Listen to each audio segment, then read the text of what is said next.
كنت الخطة انا على بن بطوش، اللاعب اللي كلف الجزائر 500 مليار دولار.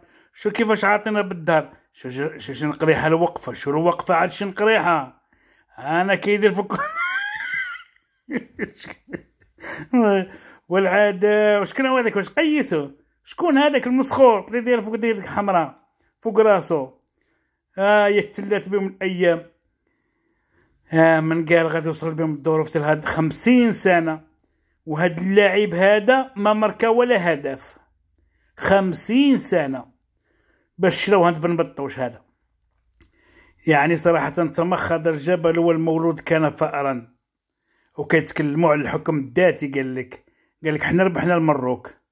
يعني قال لك هذا القرار الاخير، وما دام ربحتونا علاش ما صوتش جامع هذاك المندوب ديال الجزائر في مجلس؟ علاش ما صوتش؟ علاش هو ما شاركش اصلا؟ او لو كان في المصلحه ديالو كون صوت، او ما عندوش الفيتو.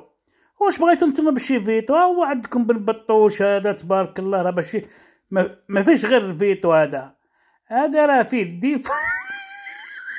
العاده الوقفه، شو الوقفه اللي ركزوا لي على تبون. شوف اللي قاس راه الحارس والتقاشر، اللهم بارك وزيد في ذلك.